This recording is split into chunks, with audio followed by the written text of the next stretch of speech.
All right, we are back for another red hot episode of Unfinished Business, talking about the juicy stuff that really goes on behind the scenes of running a business. I'm Anaita Sarkar. I'm the founder of Hero Packaging, Staje, and author of Sell Anything Online. I know about small business because I have lived it, which is why I'm so happy to be here to get into the nitty-gritty stuff with some of the country's leading experts and entrepreneurs. And today we have a true superstar of the Australian business scene who happens to be a really, really good friend of mine. She has built a household name brand, revolutionized the gifting industry with LVLY, and is now onto her next venture with Done, an Australian-designed haircare brand that offers premium, vegan, and cruelty-free home hair color kits. Please welcome the incredible Hannah Spilva. Thank you. What an introduction. I feel like when I read out these achievements, it just seems so linear, but you have achieved so much. And what I really want everyone to know who is listening to this is I look up to you so much in business. And it's not just because you have done so much, especially with LVLY and now what you're building with Done, but when you talk about your business journey, you are so open and transparent. And you've not only spoken about all the good stuff, but you talk about the bad stuff often, mental health and how hard it has been logistically with LVLY. Like, what is so important about being so transparent in business? Well, I think it's just the honest view of business. I mean, I think the truth is building a business is oftentimes like it feels more bad than good. I think there's a lot of really, really hard stuff that dominates, I don't know, on a good week, maybe we only spend half our time doing really challenging bad stuff. That's on a good week. Yeah. On a hard week, it can feel like we're spending 100% of our time like doing the hard stuff. And so I think sometimes the risk is in business building and in this kind of startup community is I do think it can be a little bit over-glorified. Entrepreneurs can kind of be held up as heroes, and sometimes I think we can make it look a little bit too easy and like a little bit too linear, like you say. Yes. Like I had this idea, I started a business, it went well, we grew, we sold it, I bought a house. Yeah. That's not like the reality is, you've changed direction 50 times. The path that led you to success is a path that you needed to build. Like you literally needed to get your shovel out and start digging. 100%. So I think I just am honest about the ups and downs of building a business. It doesn't mean I don't love it. I'm doing it all over again. But I do think we're doing a disservice to other business builders if we paint this kind of picture of unicorns and rainbows. It's not that all the time. It's absolutely not. I want everyone to really understand what you have built with LVLY. So I still use LVLY every day, by the way. Like not every day, but every time I need to buy a gift or every time that I want to buy flowers for myself as well. I've sent it to my mum. I've sent it to my friends. I've sent it to employees. Anyone who's going through a difficult situation, the first thing I do is go to LVLY. Yeah. I would love it if you could just explain really briefly exactly what happened with LVLY, like how you started it and why and what it is. Yeah, okay. So LVLY is a same-day flower and gift delivery business. We started in the kitchen in Melbourne a little over 10 years ago. I was working in advertising at the time. My background was in advertising and branding. I'd known since I was 14 years old I was going to start a business. I had 3 life goals. I was going to get married by the time I was 25. I was going to move to Australia and I was going to start a business. What? And so I knew that I was going to start a business. I never knew what it was going to be. So I was in my mid-20s. I was living in Sydney on the other side of the world from home, found myself incredibly homesick, trying to find ways to let my mum and sisters, I'm the eldest of 3 girls, trying to let them know I was missing them, trying to find cute, surprising ways that wasn't just a WhatsApp message to let them know that I was thinking of them. And sort of stumbled across this gap in the market for on-trend, affordable gift giving. And so myself and a girl I was working with at the time decided to take leap of faith, start LVLY together. And we literally built that business from the ground up. From zero. From zero. Yeah. We had no prior experience in flowers. Yeah. We worked in advertising, but we weren't e-commerce specialists. No. We didn't know the first thing about logistics. And I'll never forget a week, literally, 7 to 10 days prior to launching the business. Like, we'd built the website, we'd designed the product range. We were like, oh, we should find somebody to deliver the products for us. Oh, and by the way, like, part of our whole proposition is same day delivery, so it can't just be Ozpost. And I remember, and like, Uber wasn't around. Uber, that, that wasn't really a thing. No. And so I think I was just looking over at the UK market, feeling like same day delivery was already just part of the fabric of e-commerce. And that just didn't hold true in Australia. We were so far behind and it's taken us so long to catch up. And so we couldn't find anybody to deliver the gifts for us, right? So not only had we had to go on an evening class to learn how to arrange flowers, build the website ourselves, we were delivering the flowers ourselves. Wait, so you were arranging the flowers and delivering the flowers? Yeah, we were. Yourself? Literally zero to hero. We did everything in that business ourselves. And we continued to do everything ourselves until we could afford to hire florists. God, that was a good day. Yeah. When we could hire qualified florists to make the arrangements for us. It probably took 18 months before we could find a logistics partner who was willing to take on our products. You're dealing with a perishable product that's fragile. And they want it at scale too. They don't want to just do one delivery or two deliveries. They wanted us to commit to like minimum amount of deliveries per day. We had no idea if we were going to sell 1 or 10, So yeah, it was a wild, eye-opening, very naive entry into the world of business building. And I'm so glad we did it the way we did because we learned so much. Lovely is honestly one of the best brands. And I always say to people that it's not just a flower business, it's a delivery business with some flowers thrown in. And I think that's the thing. We accidentally started a logistics business. You did, yep. Which was not the intention.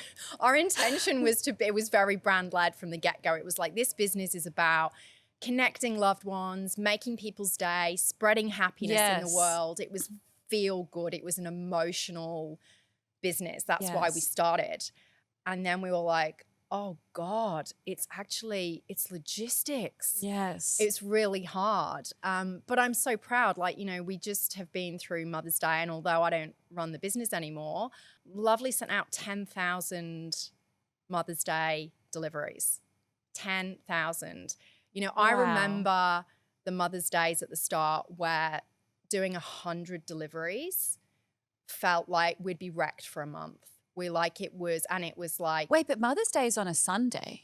Yeah. So, Yeah. That's we incredible. did 10,000 Mother's Day deliveries. And I am so proud. It blows my mind because I remember distinctly how hard it was to make 100 work.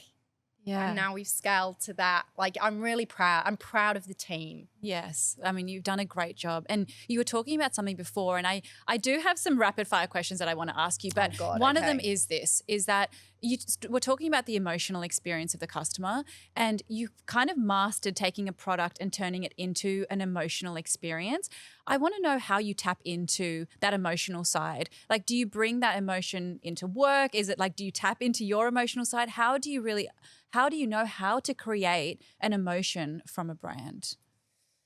I don't know that I have a scientific formula to that. I'll tell you how I think I do it. I think the moments where I've realized you can create emotion, and that emotion I think that I always double down on is that emotion of joy, that emotion of feel good, whether it's a confidence boost. With Lovely, it was that moment of joy because someone thinks I'm awesome. Someone thought of me. Someone loves me. How cool is that? So sweet. Yeah. With Done, it's that immediate confidence boost you get when you cover your roots and you go from having a grey hair day to a great hair day. Yeah. Immediate. You can feel it. It's visceral. You feel better immediately. And I think what I've done accidentally is I've noticed those moments where there's friction in a category where something feels hard, it should be easier. And when you remove that friction and you create something that's seamless and convenient and you make people's life easier, it automatically creates that unexpected moment of joy. So tell me about your unfinished business, and that's done, I think. Tell me a little bit about what you're building.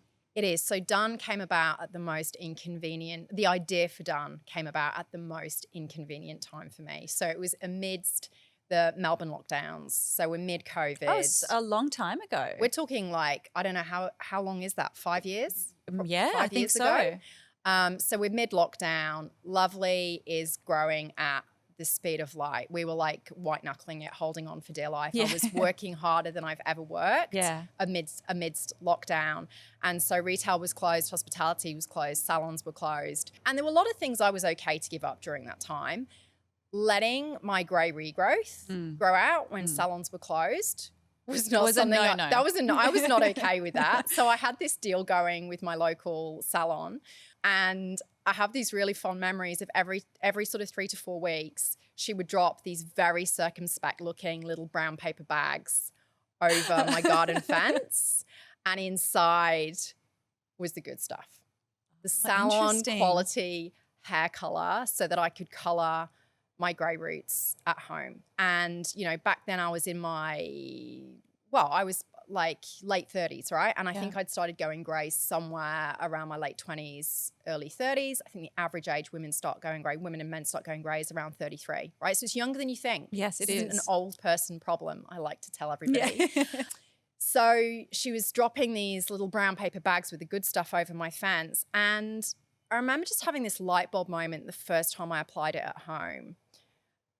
And I was like, this is so much more convenient than going to the salon and investing the time and the money and the mental load of the scheduling when you're busy and you're working and you're a mum. And, you know, getting your roots done is one of beauty's biggest burdens. There are not many beauty rituals that you do as frequently and consistently over an extended period of time, and it takes up a lot of time and it costs a lot of money. And so I had this light bulb moment of, this is how we should be coloring our roots as women. This is the future of grey maintenance, right? And the market is polarized when it comes to hair coloring, as much as you can either go to the grocery store and buy cheap basic box dye, which might cost you $20, $30, or you can go to the salon and invest 2 to 3 hours of time and a minimum of $200. And so you get $20, $200, instant 2 to 3 hours. What's in the middle? Absolutely nothing. Why is nobody doing this? Like, you look at any other category in the world and you have this classic structure of like good, better, best in terms of pricing strategy. You can buy cheap or you can buy expensive, and then there's a whole, you know, like array of options in the middle. Yeah. And I was like, wow, like, how have I stumbled across a category where all of those category norms just don't exist? However, Lovely was like, you know, going like a train. So I was like, I'm just going to have to put a pin in this because I don't have the mental capacity. So I added it to kind of the PowerPoint graveyard of ideas on my laptop that I've accumulated over the years of like maybe one day. And then post selling Lovely, it was the one idea of many I couldn't put down. I just kept coming back to it. And so, yeah, that is now my next business adventure. I bloody love it, and I need it because I do now have greys and I am not happy about going into the salon at all. Everybody's going to have them eventually. Now it's time for reality check. This is where we play anonymous submissions from you, our listeners. Think all the things that you're not going to see on a curated Instagram feed. Let's have a listen. I run a boutique e-commerce brand. It's a pretty good business. It's doing pretty well. And then last Christmas, we were so slammed that I thought, you know, why not hire some extra people, get some casuals on board to help pack the orders? Seemed like a good idea. Okay, I find out 3 weeks later that one of them has forgotten to put in half the products for about 40 orders. I spent my entire Christmas day writing grovelling emails and hand delivering packages all across the city just so that I could save our Google reviews. Okay. So the unboxing experience is so important, and I bet you have had these issues before. I mean, packing orders and then knowing that the customer, like for you, the customer is just one of many, but for them, that's one of one, and it's so important. Like, Yeah. how have you dealt with logistical nightmares like that in the past? I'm laughing because it happened. Like, you have to expect this to happen in an e-commerce business. It just does, especially in the early days where your systems and process are questionable at best. 100%. Like pretty much non-existent for most. Yeah. And I think you have to deal with it with just complete ownership and authenticity. Like as you would with anything personal in life, you just have to own it. If you make a mistake, take it on the chin. And I think, you know, I remember we were mortified at the time, but it's so funny looking back. So at Lovely, we sent all of our flowers out in glass reusable jars. Yes. And they all had labels on them. So we had things like "Have a lovely day," "You lovely thing," and my personal favorite was "You lovely fucker." Yeah. Am I allowed to say They can that? beep it. You can beep it. Okay, right. So we had this one corporate order where they'd selected a jar. I can't remember what it was. Probably "You lovely thing," something fairly innocuous. Generic, and yeah. accidentally we had sent out a "You lovely fucker" jar To the CEO of a company. and it was received so poorly, and they just didn't see the funny side. And it can't, you know, it's funny. Like sometimes you have to laugh about these things. Like we messed up, but you know, like all you can do is own it, apologize, and make good.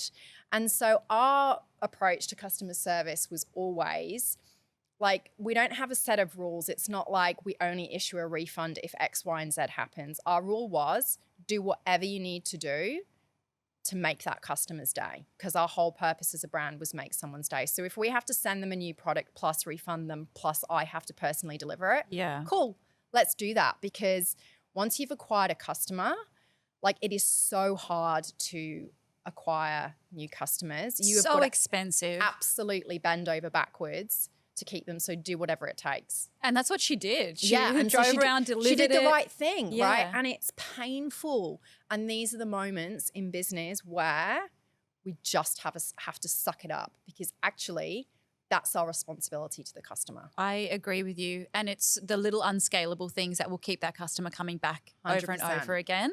I remember in my first business, we had a 3PL and they ran out of our packaging. And so they started to ship all of our Black Friday orders in yellow plastic bags that they just had in the... Oh my God. And with like different branding on it. And then they had like Woolies bags. And they used to wrap my products in that and put a shipping label on it and send it off. And I remember thinking, like, we got emails saying, hey, why is my bag coming in a yellow plastic bag?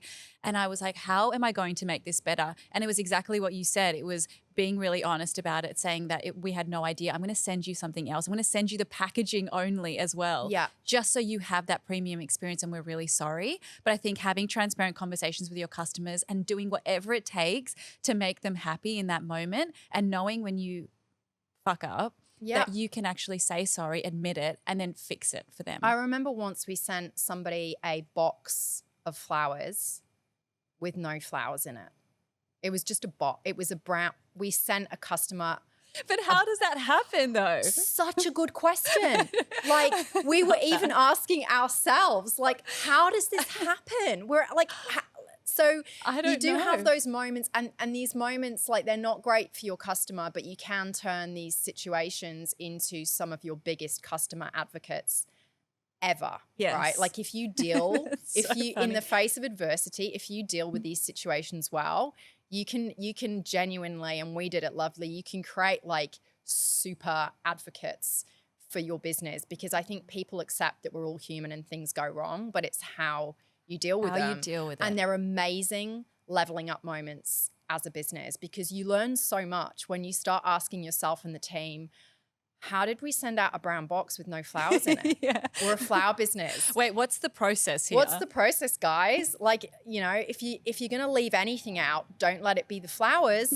So it helps you hold yourself and your team accountable.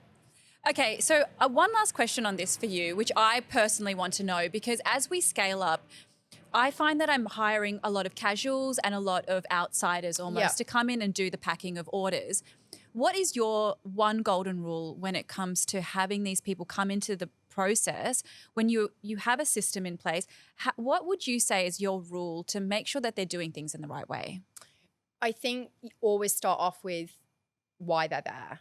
And I don't mean like because we're going to pay you this per hour. Like, you know, that probably is like why they are there. Yes. But the important thing is like, why are we here as a business? Because I think until somebody can really understand the purpose and values of a business, like give it meaning, like give the job that they're That's doing a really meaning. good tip. It's not just about packing a box. It's about making somebody's day. It's like this, what you are doing can be the difference between somebody having a really shit day or the best day they've had all month. Like that's why it matters. And I think when you give people that level of understanding, not only does the experience get better for the customer, the experience gets better for the person who's doing the job because it gives it meaning. I love that. That's actually one of the best tips I've ever heard. It's the why and the purpose. Okay, we're ready to listen to our second listener who has sent in an audio. Hey guys, so I'm a creative director and I recently had a client who was a real stage 5 clinger, to be honest. I'm talking sending messages at 11 p.m, calling me unannounced on a Sunday morning with quick ideas, the works. So I'm getting a bit insane by all of this, and to get out of the contract, I told them I was closing the agency and moving to London to find myself. But then 3 weeks later, I ran into the guy at Woolies and I had to pretend I was back for a family emergency. So now I'm basically living as a fugitive in my own suburb and I don't know what to do. Have you ever broken up with a client before and how have you done it? Oh my God. Oh my God, that's hilarious. She wasn't just working with a client. She was working with a founder. Yeah. Like founders are we are the crazy people We that actually message are. people at 11 p.m. at night and 10 a.m. But on a Sunday also morning. saying that you've moved overseas when you live in the same suburb as your client is probably a no-no. Look, as I well. think it's extreme. I get it. We've all been there. We've all had We those have all moments been where we there. felt like we needed to, you know, tell that story. But I just think it's a classic case of like just setting some basic boundaries. Yes. Like I think it's okay to be like, hey, I love your enthusiasm and I love your spitballing and ideas, but can we kind of keep them 9 to 5, Monday to Friday? Or if you really need to send it to me on a Sunday morning, just know that I'm probably not going to reply to a Monday until Monday or Tuesday or whatever. And I think people are okay with that. Let's say, for example, she really doesn't want that client. I want to know, how do you say no to the wrong kind of customer or client? Like, would you have that difficult conversation or do you think all clients are welcome?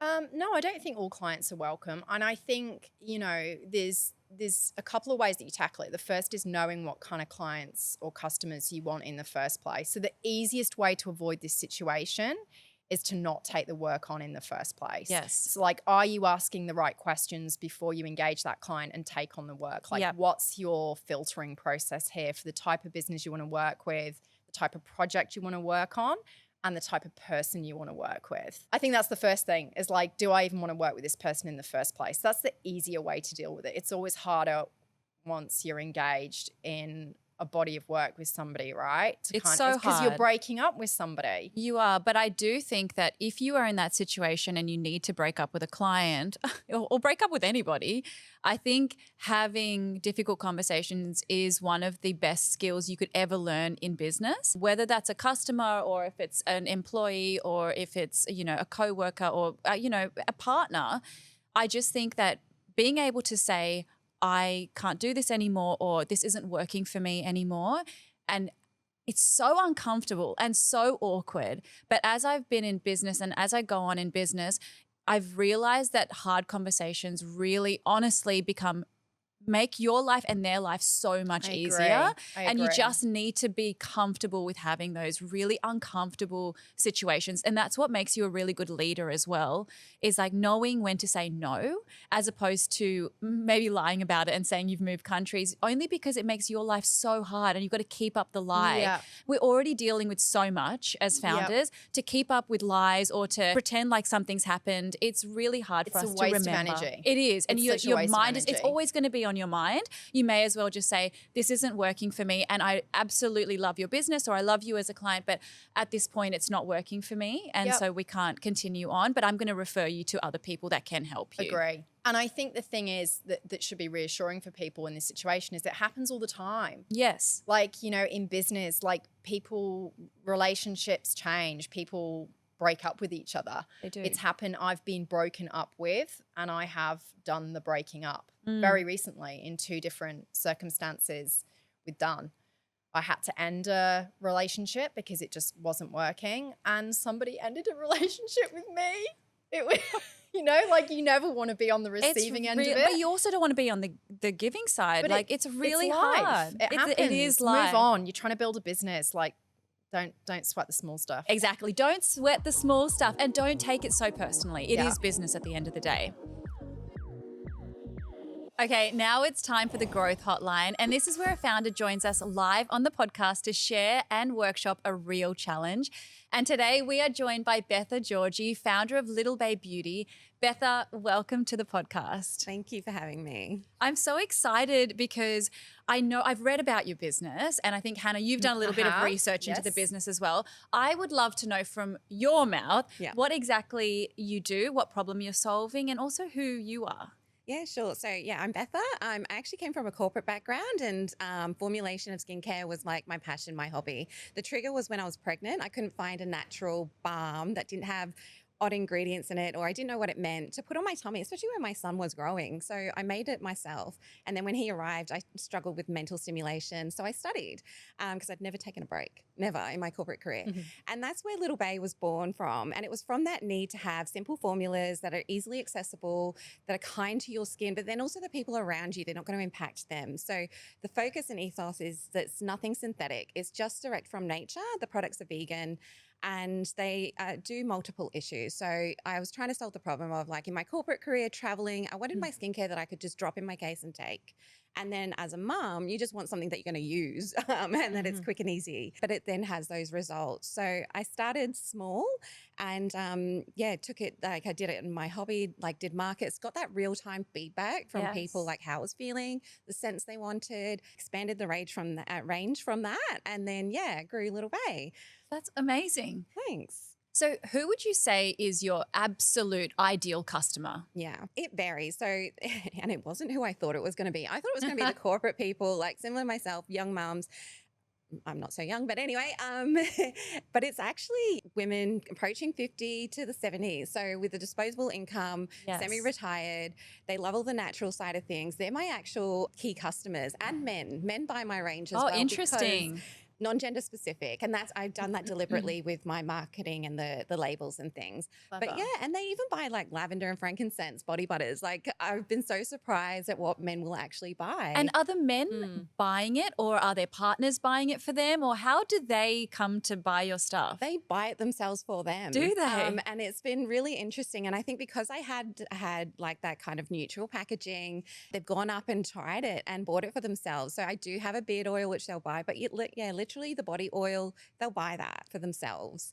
And then I do also have a skin restoring butter, which I formulated for my late father-in-law because he had really thin, brittle skin that would break easy. So I literally just have hemp, cocoa butter and milk thistle, and that's for really dry skin. So your workers as well, like your men out there who are tradies, will use that product on their hands, and it helps with that. So I try to solve problems with each formulation that I have. I love that, but I reckon it would be such a challenge too, because it could work for anybody. So it's like, who do I target? And like, who am I going after? That's a real problem. It is. And like literally, like I had this awesome review from my mum. She'd use it on her son for eczema, and he's like 2. So it's so broad who can use it. And, you know, when I get asked like, who's your customer, it really is a multitude of different people.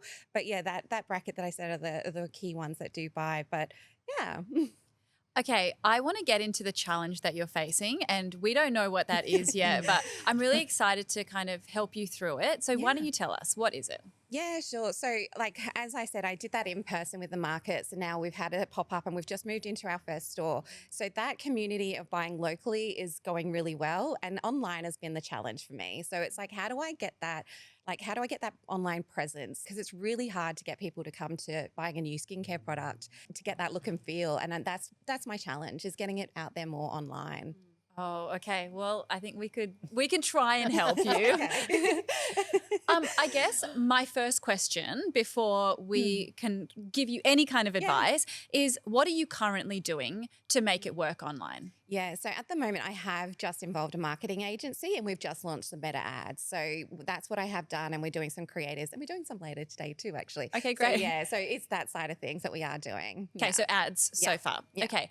All right. Well, I mean, Hannah can talk you through so many things, but I do have one more question for you, which is, how is your normal organic content going? And are you working more towards that, or are you focusing on the paid ads? Both. So, yeah, so it is that organic reach that we're still trying to do, and then the paid ads as well. So, but it's slow on the organic side. It's very slow. Yeah. I mean, you would know so much about how to get exposure online. And I think the difference between Lovely and Done, and, you know, they're two very different businesses and they both got a new customer acquisition in very different ways. So how would you advise, Betha, on like going about this, especially for something like skincare? Yeah.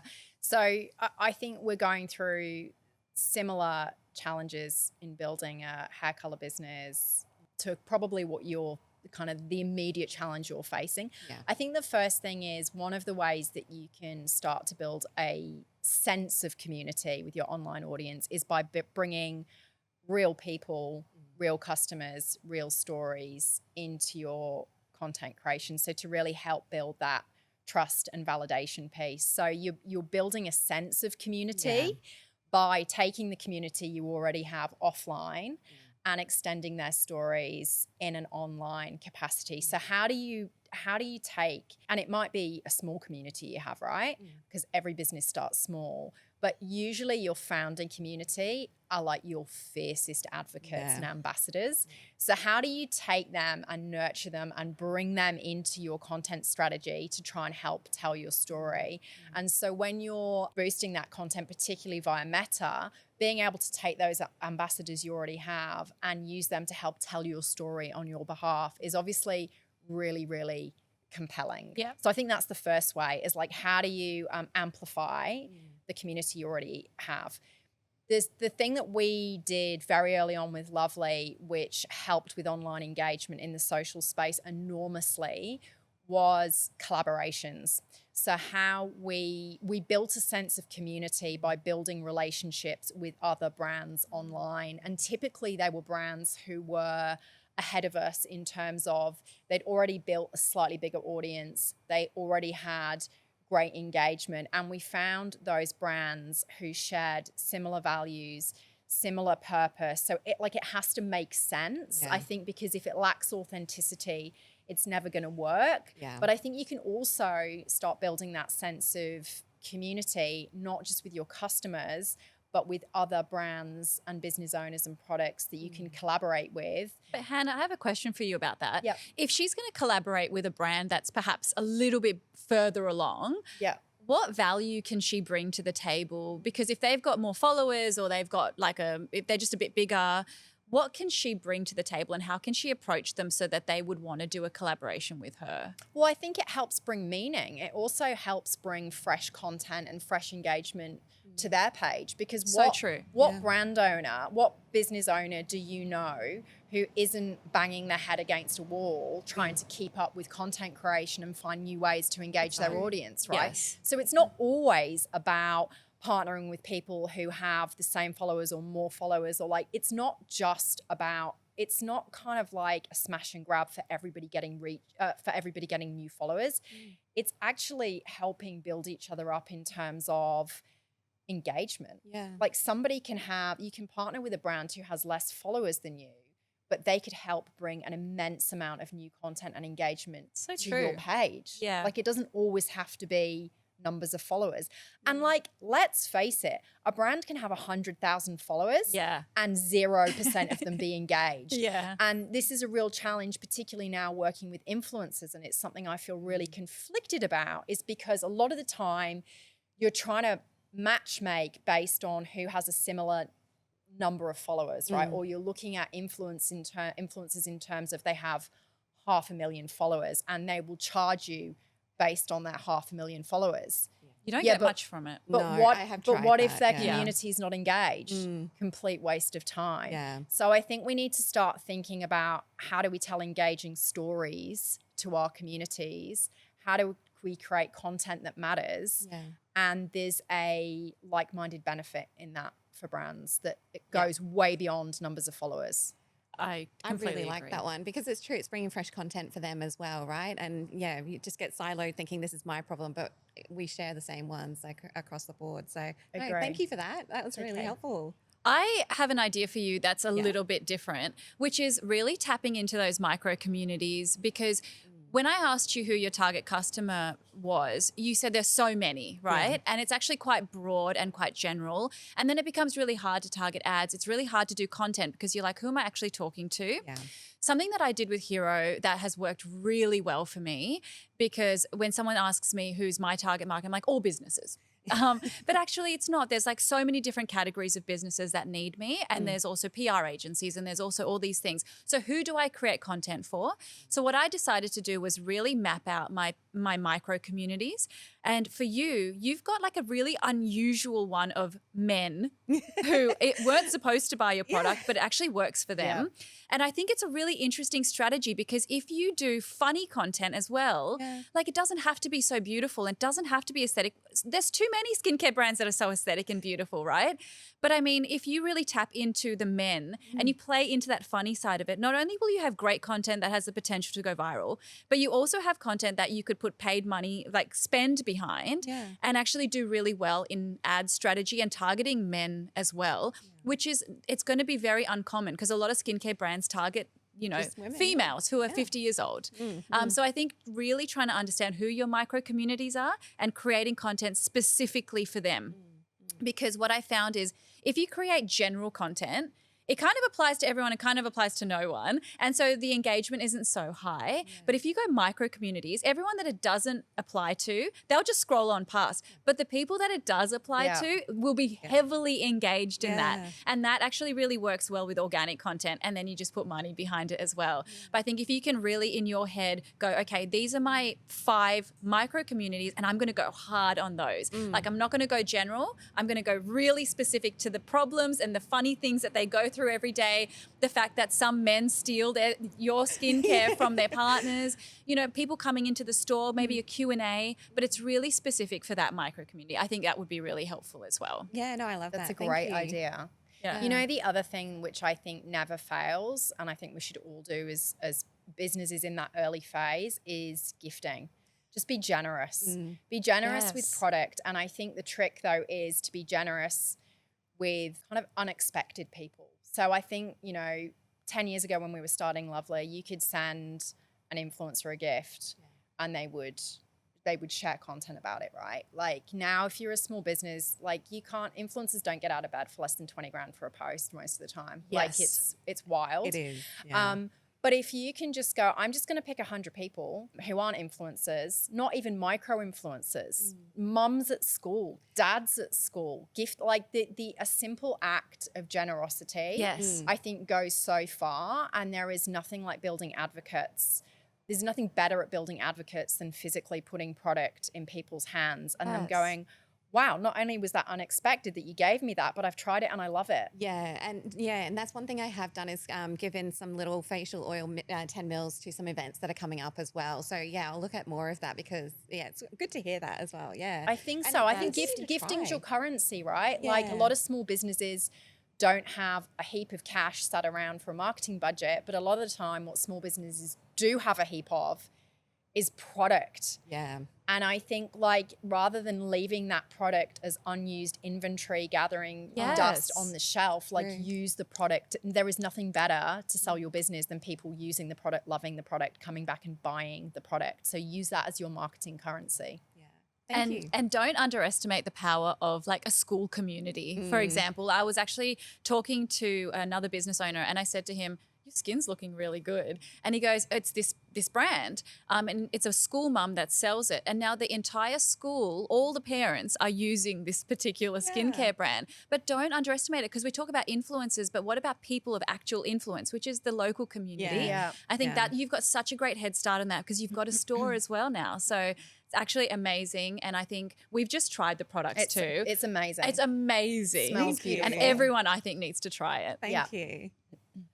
Okay, so in summary, I would say collaborations, I would say micro communities, I would say not influencer gifting, but gifting in general and really using your products to get out there and not just money, but product. I think that's the sort of takeaways that I want you to go home with and kind of implement. And I am so excited to watch your journey. But thank you so much, Betha, for joining us because it has been incredible to learn about you. And I hope that we've helped you in some way. You have. Thank you so much, both of you. And Hannah, thank you so much. You have flown in from Mornington Peninsula to be here today. And, you know, not only are you such a good friend, but you're like someone that I look to for advice. So I just want to say thank you for being here. You're so welcome. Join us next time for more Unfinished Business from Vodafone Business, now available on all major podcast platforms and YouTube. Give us 5 stars and share it with a friend if you like this episode, and we will see you next time.